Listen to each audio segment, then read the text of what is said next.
आ सोनगिरा चौहानारी धरती जो दो बार अलाउद्दीन खिलजी ने परास्त करियो एड़ा बहादुरा लोगारी धरती। तो मन लागे 500-600 साल में की डीएनए में थोड़ा फर्क आए क्यों?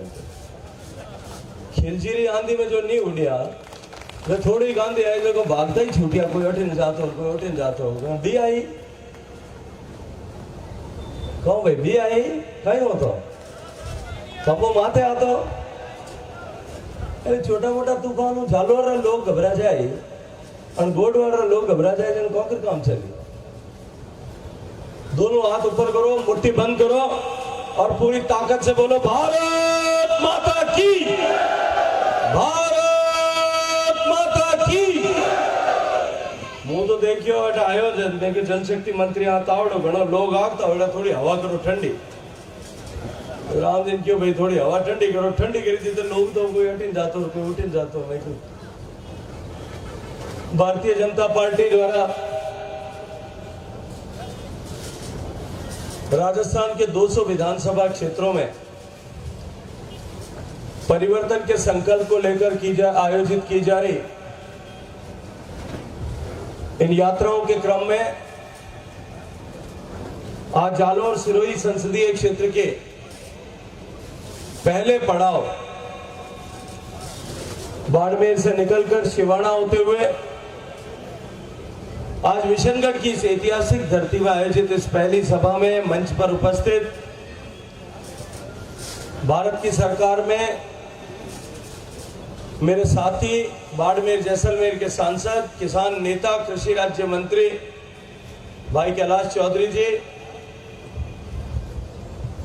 वरिष्ठ नेता और राज्यसभा के सांसद आदरणीय राजेंद्र गहलोत साहब, जालोर सिरोही इन दोनों लोकसभा क्षेत्रों की आवाज बनकर लगातार पिछले 14 साल से देश की सबसे बड़ी पंचायत में गूंजने वाले यशस्वी सांसद देवजी भाई पटेल, मंच पर उपस्थित भारतीय जनता पार्टी जालोर परिवार के मुखिया अदम्य गौभक्त मेरे प्रिय मित्र श्री श्रवण सिंह जी राव, मंच पर उपस्थित विधायक जालोर आदरणीय जोगेश्वर जी गर्ग, भारतीय जनता पार्टी के प्रदेश मंत्री आदरणीय महेंद्र जी, जिले के प्रभारी आदरणीय महेंद्र जी बोरा, खीम जी देवासी, आदरणीय दीप सिंह जी धनानी, आदरणीय जिला महामंत्री पुखराज जी, आवर्दान जी चारण, जिला प्रमुख आदरणीय राजेश जी, जालोर और सायला दोनों के आदरणीय प्रधान साहब, मेरे साथ आए हुए भारतीय जनता पार्टी महिला मोर्चा की प्रदेश मंत्री आदरणीय ज्योति जी जानी, प्रधान कैरू आदरणीय अनुश्री जी पूनिया, आदरणीय मंगल सिंह जी सिराना साहब, नगर परिषद के सभापति जी आदरणीय वरद सिंह जी पाथेड़ी, मंच पर उपस्थित और मंच के सामने बैठे हुए भारतीय जनता पार्टी के सभी वरिष्ठ दायित्ववान कार्यकर्तागण, जनप्रतिनिधिगण और आज इस देवतुल्य सभा में 3 घंटे से भी ज्यादा समय से इंतजार कर रहे भारतीय जनता पार्टी की शक्ति का आधार, भारतीय जनता पार्टी की शक्ति का मेरुदंड, मेरे प्रिय कार्यकर्ता बंधुओं, पत्रकार मित्रों, मैं भारतीय जनता पार्टी के प्रदेश अध्यक्ष आदरणीय सीपी जोशी जी की तरफ से इस प्रतिकूल परिस्थिति में, भीषण गर्मी में आयोजित इस सभा में पधारने के लिए और इतनी देर तक इंतजार करने के लिए हृदय पूर्वक अभिनंदन करता हूं, आप सबका आभार ज्ञापित करता हूं। मित्रों, बहुत सारे विषयों की चर्चा आदरणीय जोगेश्वर जी ने की, बहुत सारे विषयों की चर्चा आदरणीय देवजी भाई ने की। वर्तमान सरकार के हालात और जिस तरह की वादा खिलाफी वर्तमान सरकार ने की है और उनके चलते हुए किसानों को जितने दुख तकलीफ और कष्ट हुए, उनकी चर्चा आदरणीय कैलाश चौधरी जी ने की। मैं उन सबको दोहराना नहीं चाहता, लेकिन इतना तय है कि आज राजस्थान के सभी लोग इस बात को स्वीकार करते हैं कि इस सरकार में, जिस सरकार की प्राथमिकता गुड गवर्नेंस होने के बजाय कुर्सी बचाना ही पिछले 4.5 साल तक रही, उस सरकार में राजस्थान प्रदेश का किसान बदहाल हुआ है। कर्ज माफी की चर्चा आदरणीय कैलाश चौधरी जी ने की। सरकार की वादा खिलाफी के चलते हुए प्रदेश के 20,000 से ज्यादा किसानों की जमीनें नीलाम हुई। 2,000 से ज्यादा किसानों को नीलामी के कारण से उपजे दर्द और तकलीफ के चलते हुए मृत्यु का वर्ण करना पड़ा, आत्महत्या को मजबूर होना पड़ा। राजस्थान के किसान जो देश में सबसे ज्यादा बाजरा उत्पादन करते हैं, मुझे अभी आदरणीय जोगेश्वर जी ने एक बाजरे के सिट्टों का गुलदस्ता भेंट किया। देश का सबसे ज्यादा बाजरे का उत्पादन हमारे राजस्थान में होता है। राजस्थान का किसान स्वाभिमानी किसान है। धरती का सीना फाड़ करके अपने परिश्रम से, अपने पसीने की बूंदों को से धरती को सींच करके और फसल पैदा करता है। देश में माननीय प्रधानमंत्री नरेंद्र मोदी जी ने पहली बार इस तरह की व्यवस्था सरकार में आने के बाद किसानों के हित में की थी कि किसान को लागत का लाभकारी मूल्य 1.5 गुना मिलना चाहिए। किसान का अधिकार है। मुझे लंबे समय तक किसानों के साथ में, किसानों के आंदोलनों के साथ काम करने का सौभाग्यपूर्ण अवसर मिला है। हम लगातार वर्षों तक इस बात की डिमांड करते थे।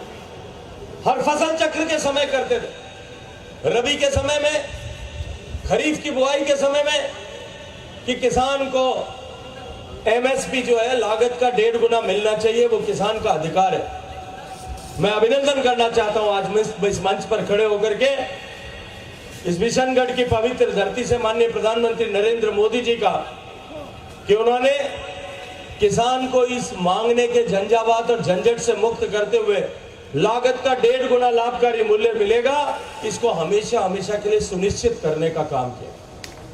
क्या हमने कभी कल्पना की थी जब यह कानून पास, जब यह विषय माननीय मोदी जी की गारंटी के रूप में लाया गया था,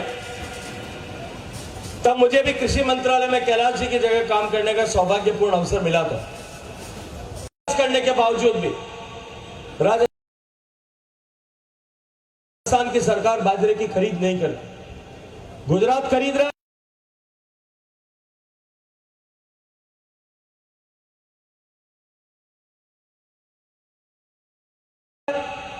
मध्य प्रदेश हमारे पड़ोस में खरीद रहा है, हरियाणा हमारे पड़ोस में खरीद रहा है।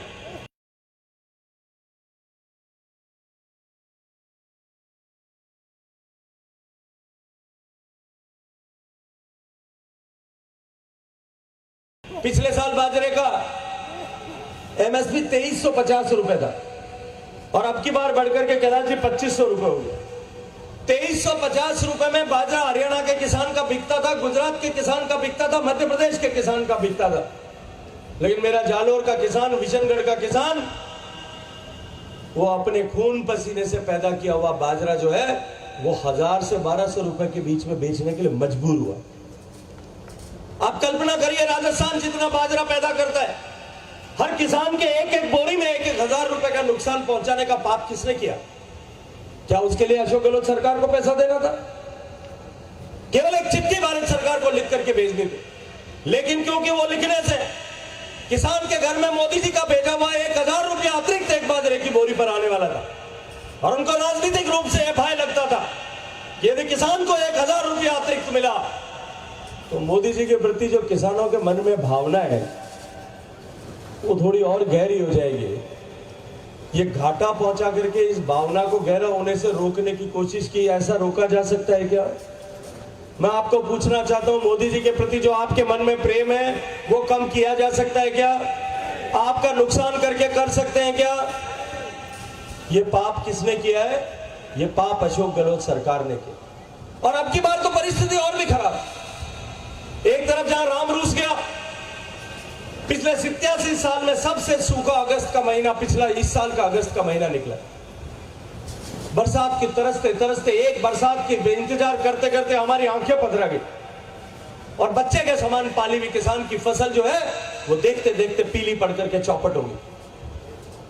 राम तो रूस गया लेकिन राज भी उसके साथ में नकारा साबित हो गया।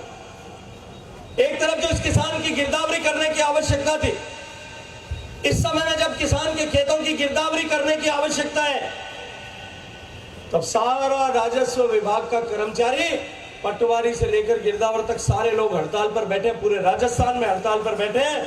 आज क्रॉप कटिंग एक्सपेरिमेंट अगर नहीं हुआ तो जो राम रूस गया उसका जो मुआवजा मोदी जी की बनाई हुई फसल बीमा से हमको मिल सकता था वो मिल सकेगा क्या? उसमें झगड़ा पटकने का काम कौन कर रहा है?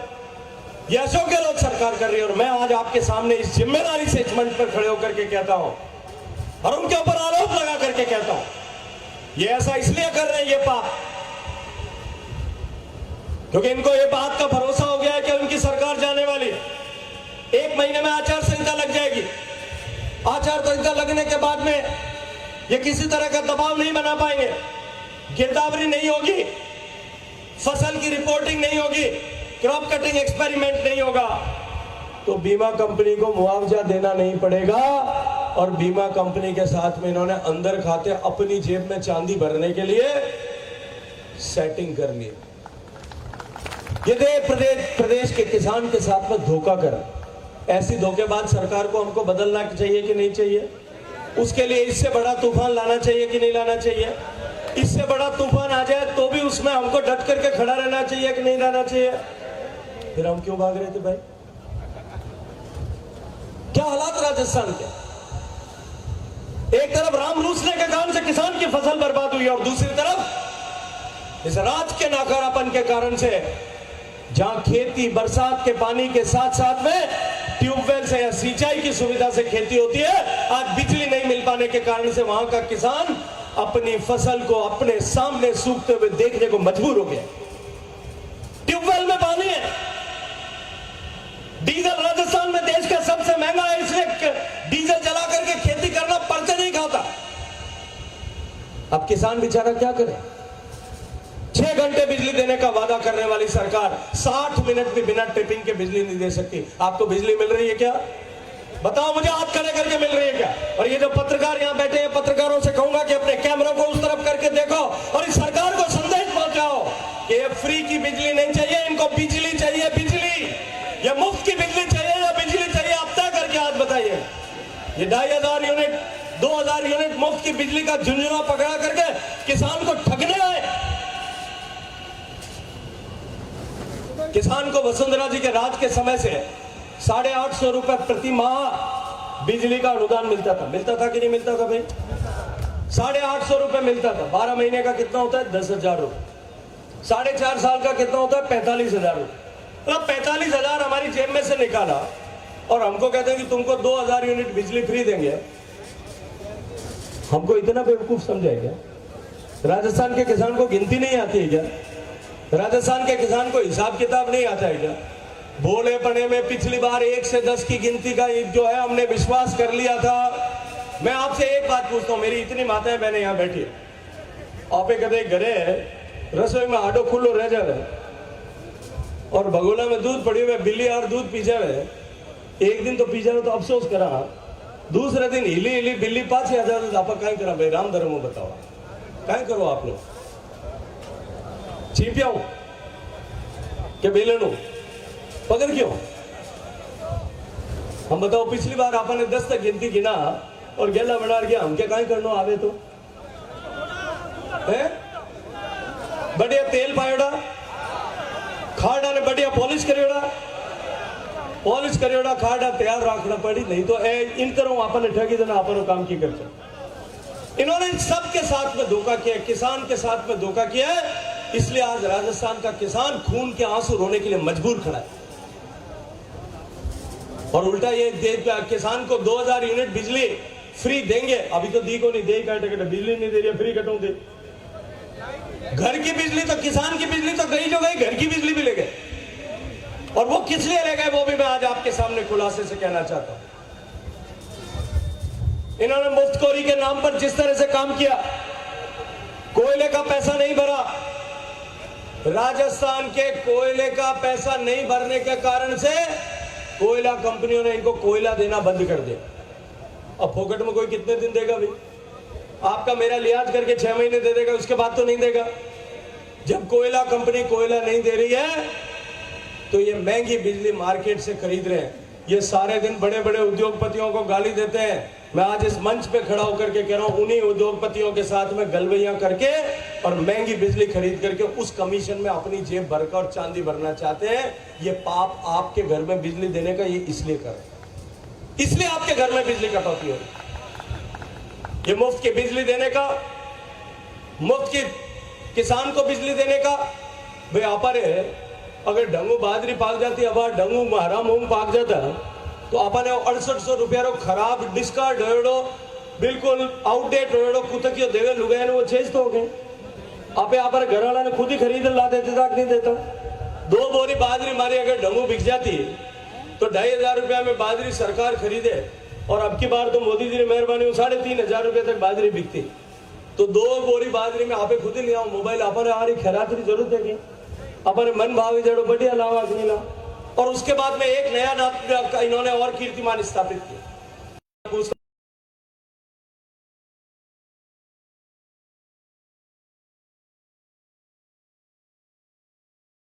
ये इतने पुलिस के अधिकारी खड़े, मेरे और इन लोगों के घर पर बिना मिलावट का सामान बिका आना चाहिए। सरकार में बाजार में मिलावटी सामान नहीं बिके, इसकी जिम्मेदारी किसकी है रोकने? सरकार की है कि नहीं? सरकार की है कि नहीं है? सरकार की जिम्मेदारी। मैं ये पत्रकार मित्र पूछे हैं, बैठे, इनसे पूछना चाहता हूं, किसकी जिम्मेदारी? अगर गांव में इस किशनगढ़ के चौक पर कोई छोटा व्यापारी अगर बेचता है और उसके यहां कोई खाद्य विभाग वाला आकर के इंस्पेक्टर सैंपल भरता है, उसकी मिर्ची में अगर मिलावट मिल जाए तो कौन से सेक्शन में केस दर्ज होता है सर? 24,000 पैकेट जैसलमेर में भेजे गए, 20,000 पैकेट बाड़मेर में भेजे गए। हमने जांच कराई, जांच की रिपोर्ट आई, मिर्ची मिलावटी, धनिया मिलावटी, उसमें घोड़े की लीद मिली भी, नमक मिलावटी, और उसके बाद में हल्दी मिलावटी, तो उसमें रंग मिलावटी, और ऊपर फोटो किसका लगा हुआ था थैली के ऊपर? मिलावटी सामान कौन बेच रहा है राजस्थान में? गरीब आदमी को मिलावटी सामान, नकली सामान देने का अपराध कौन कर रहा है? और मैं मंच से खड़े होकर के कहता हूं कि उस अपराध के खिलाफ फौजदारी कानून में केस दर्ज होना चाहिए कि नहीं होना चाहिए? गरीब की सेहत के साथ खिलवाड़ आप केवल अपनी जेब में 100 रुपए पर पैकेट का डालने के लिए कर रहे हो। 270 रुपए की कीमत का पैकेट जो है वो 370 रुपए में खरीदते हो, और गरीब को मिलावटी सामान देकर के उसके बच्चों की जिंदगी को ताक पे लगाने का काम कर रहे हो। ये पाप है कि नहीं है? ये पाप अशोक गहलोत सरकार कर रही है। और मैं आपसे निवेदन करता हूं कि पैकेट इकट्ठे करो और ला करके कलेक्टर के कार्यालय के बाहर में होली जलाओ उसकी कि ये नकली सामान हम नहीं खरीदेंगे। ये नकली सामान हमको दे करके हमसे आप वोट लेना चाहते हो? मेरे बच्चे की जिंदगी को बर्बाद करके उसका लीवर खराब हो जाएगा, उसकी किडनी खराब हो जाएगी, उसके इंटेस्टाइन में छेद हो जाएंगे, ऐसा सामान मेरे यहां बेच करके, और आप मेरे ऊपर एहसान करके वोट लेना चाहते हो? मित्रों, मैं आज आपको यही इसीलिए कहने के लिए आया कि इस धोखे में आने की आवश्यकता नहीं और संकल्प करने की आवश्यकता है। इस सरकार ने किसान को बर्बाद किया, इस सरकार ने आम आदमी के स्वास्थ्य को ताक पर खड़ा किया, इस सरकार ने युवाओं के भविष्य को बर्बाद किया। लगातार लीक पर लीक पर लीक पर लीक पर लीक, 17 बार पेपर लीक किया, और इस सरकार के साए में वो पेपर लीक हुआ। 2 कदम जांच चली है केवल अभी तक। पहले कदम में आरपीएससी का चेयरमैन रिकॉर्ड बना करके काला मुंह कर गया राजस्थान। इतनी बड़ी संस्था, इतनी पवित्र संस्था जिसकी पवित्रता की दुहाई देते थे, आज उस पवित्रता पर कालिक पोतने का पाप इस राजस्थान सरकार ने किया। और उसके बाद में दूसरा कदम जांच चली। गहलोत साहब कहते थे ना अधिकारी सम्मिलित है, नेता लिप्त है। पहली जांच में अधिकारी गया, दूसरे में नेता गया। उनकी पार्टी के एक मंत्री का पद का दर्जा प्राप्त जो सज्जन है वो जेल के अंदर बैठे। तीसरे कदम जांच हुई नहीं है, नहीं तो अभी इनके कई सफेद कुर्ते वाले जो कड़प लगा करके घूम रहे मंत्री बने हुए, झंडी लगी हुई कार में जिनके आगे थानेदार साहब चलते हैं, उनमें से कई लोग अंदर जाने वाले हैं। और मैं आपको जिम्मेदारी के साथ मैं कहता हूं कि ये जांच होनी चाहिए कि नहीं होनी चाहिए, ये जांच होनी चाहिए कि नहीं होनी चाहिए। ऐसे लोगों जिन्होंने हमारे प्रदेश के भविष्य को खराब किया है, उसके साथ खिलवाड़ किया, उनके साथ में न्याय होना चाहिए कि नहीं होना चाहिए। राजस्थान जो मोदी जी के आशीर्वाद से 2013 से 18 के बीच में देश के सबसे तेज पानी पहुंचाने की योजना माननीय मोदी जी ने बनाई। हर घर तक हम पीने का पानी पहुंचाएंगे ताकि मेरी माताओं बहनों को सर पे मटका उठा करके पानी लेने की मजबूरी से मुक्त किया जा सके। मैं आज गर्व से यहां खड़े होकर के कह सकता हूं कि जब हमने काम शुरू किया था तब देश में केवल 3 करोड़ घरों तक 16% घरों तक पीने का पानी जाता था।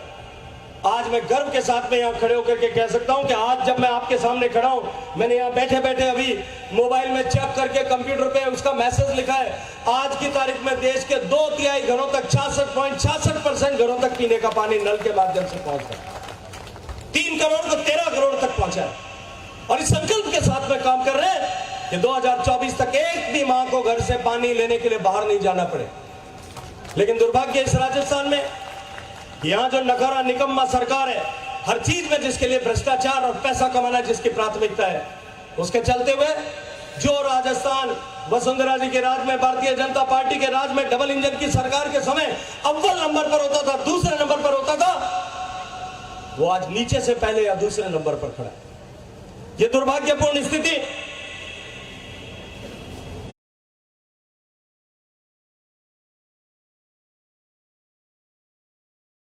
हाथी निकल के पूंछ नहीं रहेगी, वो पूंछ नहीं रहा बाढ़ गिनो तो नहीं, हमें हमारे राजस्थान ने एडो बनानो, बताओ बन सके कि नहीं बन सके? ये हमारे साथ धोखा है कि नहीं? और मैं फिर आपसे कहूंगा कि एक धोखा खा चुके हैं और खा सकते नहीं, अब धोखा हम नहीं खाए। मित्रों, गरीब को गणेश मान करके गरीब की सेवा करने के लक्ष्य के साथ में जो माननीय मोदी जी की सरकार काम कर रही है, देश का सम्मान बढ़ाने के लिए जो माननीय मोदी जी की सरकार काम कर रही है, आज कल से जो है G20 की समिट का राष्ट्राध्यक्षों का सम्मेलन शुरू हो रहा है। पूरी दुनिया भारत की तरफ देख रही है और पूरी दुनिया के राष्ट्राध्यक्ष जो भारत में आए हुए, वो लोग सब भारत की प्रगति को देख करके, भारत के इंफ्रास्ट्रक्चर डेवलपमेंट को देख करके, भारत की डिजिटल क्रांति को देख करके, भारत की स्पेस क्रांति को देख करके, भारत में आते हुए बदलाव को देख करके, भारत में 13 करोड़ लोगों को गरीबी की रेखा से बाहर निकलते हुए देख करके चमत्कृत नजरों से देख रहे हैं। आंखें फटी रह गई उनकी कि ये भारत जो भिखारियों का देश ऐसा माना जाता था, भारत जो भ्रष्टाचारियों का देश ऐसा माना जाता था, उस भारत को क्या पंख लग गया कि उसकी आर्थिक अर्थव्यवस्था देश में दुनिया में सबसे तेजी से बढ़ रही है। वहां दुनिया का सबसे बड़ा इंफ्रास्ट्रक्चर डेवलपमेंट काम चल रहा है। ये देश को बदलना, देश के हित के साथ समझौता किए बिना 100% ईमानदारी से काम करेंगे और 100% सैचुरेशन तक काम करेंगे। आपके घर में जब गैस का चूल्हा आया था, किसी ने आपकी जाति पूछी थी? जब शौचालय बना था किसी ने धर्म पूछा था? किसी ने आपका मजहब पूछा था? मेरे मुस्लिम बंधुओं ने अभी पार्टी ज्वाइन की है, किसी ने आपसे धर्म और मजहब पूछा था? किसी ने आपसे यह पूछा था कि आपने पहले किसको वोट दिया था? न वोट के आधार पर, न नोट के आधार पर, न धर्म के आधार पर, न मजहब के आधार पर, न राजनीतिक प्रतिबद्धता के आधार पर, केवल और केवल पात्रता के आधार पर जो देश में पात्रता रखता है 100% लोगों को लाभ मिलना चाहिए। इस लक्ष्य के साथ देश की सरकार ने काम किया, तब आज परिवर्तन आया। और ये सरकार, मेरे पास शिकायतें आती है अभी मेरे, और इनको भुगताएगा कौन? जनता को वोट की चोट से आपके साथ में हुए धोखे का बदला लेना पड़ेगा, इसका भुगतान कराना पड़ेगा। मित्रों, पिछले 4.5 साल से कलम की ताकत मेरे पास में, ये जोगेश्वर जी और देव जी भाई मेरे पास कम से कम 10 बार आए हो। मैंने 10 बार राजस्थान सरकार को चिट्ठी लिखी, आइए हम बात करते हैं, बैठ करके गुजरात को बुलाता हूं, हम माई के पानी पर बात करते हैं, हम नर्मदा के पानी को और कैसे मिल सकता है उस पर बात करते हैं, हम जवाई के पुनर्भरण पर बात करते हैं। आज जिम्मेदारी से इस मंच पर खड़े होकर के कह रहा हूं, एक बार भी अशोक गहलोत सरकार का जल संसाधन मंत्री मेरे कार्यालय में उस मीटिंग में नहीं आया। राजनीति करो, चुनाव के समय करो, इस जनता के हितों पर, इस जनता के भविष्य पर राजनीति क्यों करो? जालौर जिले ने, सिरोही जिले ने आपको वोट नहीं दिया, आपको विधायक नहीं दिए, आपको सांसद नहीं दिया, इसलिए इनको सूखे कंठों को, इनको प्यासे कंठों को दबा दबा करके मारने का षड्यंत्र कर रहे हो। और फिर उसके बाद में झूठे आश्वासन, झूठी खोखली योजनाएं जिनका कोई आधार नहीं है, किसी तरह की टेक्निकल क्लियरेंस नहीं है, किसी तरह का उसका धरातल नहीं है। अब कोई आदमी ने न तो प्लॉट खरीदा देवजी भाई, न तो उसका प्लॉट है कोई, न प्लॉट के कोई कागज है, न साला कोई 90B का कब्जा भी है, किसी तरह का आधार नहीं है। और वो कहता है कि मैंने तो यहां पर मकान बनाऊंगा, उसका नक्शा बना लिया। प्लॉट तो है देवजी भाई का और नक्शा बना लिया पड़ोसी ने, और वो कहता है कि मैंने तो नक्शा बना लिया और इसके लिए मैंने बजट की घोषणा कर दिया। बजट की घोषणा आपने देखी क्या, कितना बजट है उसमें? केवल कागज में बजट की घोषणा करने से बजट होता है क्या? काम हो सकता है क्या? अब देवजी भाई के प्लॉट पे अगर जोगेश्वर जी गर्ग ने कह दिया मैं तो मकान का नक्शा बना लिया, जोगेश्वर जी को बनाने दोगे क्या? और तो कहा जोगेश्वर जी को वोट लेना है तो बनाऊं तो बनाने दोगे क्या? किसी को किसी तरह का कोई आधार नहीं, सिर्फ कागजी घोषणाएं करके और जनता को गुमराह करके, जनता से को मूर्ख बना करके और अपनी पीठ थपथपा करके खुश हो रहे और कह रहे हैं कि हमारी सरकार रिपीट हो रही है। मित्रों, मैं आज आप सबसे एक बात निवेदन करने आया कि इस सरकार को उखाड़ फेंकने के लिए संकल्प की शक्ति के साथ में खड़े होने की आवश्यकता है और इसके लिए भारतीय जनता पार्टी इस परिवर्तन संकल्प यात्रा आयोजित कर रही है। आपके दुख के लिए, आपके दुखों को मिटाने के लिए आपकी आवाज बनकर के भारतीय जनता पार्टी ने 4.5 साल तक संघर्ष किया है। सदन में संघर्ष किया आपके विधायकों ने, लोकसभा में संघर्ष किया आपके सांसद ने, सड़क पर संघर्ष किया भारतीय जनता पार्टी के मेरे सारे कार्यकर्ता बंधुओं ने, लाठियां खाई, पानी के प्रहार सहे। किसके लिए? प्रदेश का किसान खुशहाल हो सके उसके लिए, प्रदेश के युवा को नौकरी मिल सके उसके लिए, प्रदेश में महिलाओं का सम्मान बचा रह सके उसके लिए। राजस्थान को रेप कैपिटल बनाने का अपराध जो और पाप जो इन्होंने राजस्थान में किया। देश में राजस्थान की आबादी, देश की आबादी में राजस्थान की आबादी मुश्किल से 5.5% है और राजस्थान देश में जितने कुल रेप के मुकदमे दर्ज होते हैं उसमें राजस्थान में कितने होते हैं आपको जानकारी है? 22%। क्या राजस्थान का चरित्र ऐसा था? क्या राजस्थान की संस्कृति ऐसी थी? राजस्थान के चरित्र और संस्कृति पे कालिक पोतने का पाप अशोक गहलोत सरकार ने किया। इनके नकारापन के कारण से, इनके निकम्मेपन के कारण से, इनके विधायकों के अनुशंसा पर भ्रष्टाचार करके लगाए गए अधिकारियों पर उनके दबाव के चलते हुए, अपराधियों को छोड़ने के चलते हुए आज राजस्थान के इस तरह के हालात हुए। मैं आज पूछना चाहता हूं आप सबसे, ये जालौर की ऐतिहासिक धरती है, ये शूरवीरों की धरती है, यहां मैं खड़े होकर के आपसे पूछना चाहता हूं क्या अपराध था भीलवाड़ा की उस 13 साल की बच्ची का, जिसको दरिंदों ने उठाया, 3 दरिंदों ने दरिंदगी की और उसके बाद में सर पर लाठी मार करके मारने की कोशिश की। तड़पने लगी, नहीं मरी तो गला दबा करके मारने की कोशिश की, उसके बाद में भी नहीं मरी तो उठा करके जलते जिंदा जी उसको उठा करके कोयले की भट्टी में फेंक दिया और वहां भी पूरी नहीं जली तो फावड़े से काट करके टुकड़े टुकड़े करके वापस भट्टी में डाल दिया। क्या उसका कोई अपराध था? क्या उसकी दर्द की चीख हमको सुनाई नहीं देती? ऐसी राजस्थान में 2 लाख बहू बेटियां हैं, उनमें से कोई मेरी भी हो सकती है अगली और आपकी भी हो सकती है। क्या चाहिए? मुट्ठी उठाइए, हाथ ऊंचे करिए और संकल्प करिए कि हम उनके अपमान का बदला लेंगे, हर उस बेटी के हर एक आंसू का बदला लेंगे, किसान जिसने सुसाइड किया उसके दर्द का बदला लेंगे, युवा जिसके भविष्य पर चोट हुई है उसका बदला लेंगे और इस सरकार को उखाड़ करके फेंकेंगे। बोलो भारत माता की, भारत माता की। धन्यवाद आदरणीय गजेंद्र सिंह साहब, आपने शेर की तरह दहाड़ कर अशोक गहलोत साहब को सीधी चुनौती दी और मैं निवेदन करता हूँ इस परिवर्तन संकल्प यात्रा के जिला संयोजक जालौर विधानसभा के संयोजक आदरणीय देव सिंह जी दुलानी साहब से सबका धन्यवाद ज्ञापित कर। भारत माता की। परिवर्तन संकल्प यात्रा में आज 60 आए और परिवर्तन के लिए जो आप लोगों ने संकल्प लिया